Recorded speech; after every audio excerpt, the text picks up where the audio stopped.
Sadhguru, the last time I spoke to you, there was an issue that I had to ask you politically. Once again, it seems like all your projects entwine with politics one way or the other. Today, I'd like to ask you about the Megathathu issue. Both the state of Tamil Nadu and Kerala, which is very dear to you, are now entangled in this matter. But the Kaveri Calling project has a lot which can impact this project, because the main issue is Mekedatu is aimed at providing water to Bengaluru, and they're saying the water doesn't reach here, and that's why the project is of main importance. What do you firstly make of the project? Would you like to comment on the political side of it? Right now my concern is Mother Kaveri. As far as Mother Kaveri is concerned, she's been nourishing people irrespective of what language they speak, which state they belong to, because the Kaveri river does not know which state you belong to. Well, let us address the river and its well-being, because this is more vital for human survival than the little tiffs that we have with each other. That can be sorted out. If two mature people sit down, any dispute can be settled. I hope that wisdom will arise and we will settle these issues rather than making them into very big issues. They are not very big issues, they can be sorted out. But the main big issue is Kaveri is depleting and drying up. Let us address that. Final question, Sadhguru, I'd like to ask you about, you've mentioned that this is a farmer outreach program. We've had a lot of farmer suicides, especially in the Delta region, because of several issues in other parts of Karnataka as well. How does this project help farmers in terms of financially and in other ways?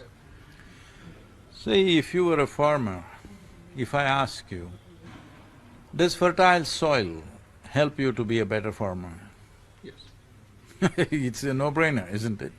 It's 100%. So, right now, do we have fertile soil? Just take the statistics and see, the organic content is gone below the minimum requirement to call soil as soil.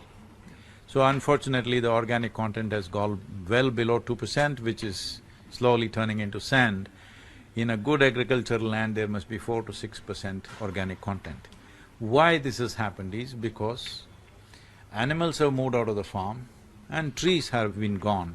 We are trying to grow everything by throwing more and more salts and more poisons into the land. This is destroying the biodiversity. We must understand crops don't happen just because of your seed and your desire to have a crop. There's a whole lot of life in the soil, without which no crop can grow. That life is in serious danger right now. The biodiversity loss is so serious, I don't want to go into numbers because they are scary numbers. But anyway, I must tell you, many responsible scientists in the world are saying this is something that we should never go towards, but they are saying India could face serious food shortages by 2040. Right. Because the depletion of soil nutrients are such that we will definitely get there. The entire world is moving in this direction, but we are moving faster than the rest of the world because of the population pressures on the land. So when it is like this, if we do not put back organic content, we will see that the amount of water that you need in terms of being supplied in canals or pipes will come down significantly, because soil is the biggest dam on the planet.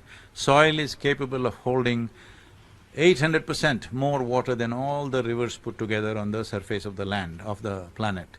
So, instead of enhancing that, we are always thinking of piping water or channeling water somewhere. This has to change if we are interested in our… because this is no more even about future generations. 20 years is not future generation, this generation is facing it. So it is no more a tomorrow's problem, it's today's problem. And we are confident that in Kaveri Basin we'll turn this around.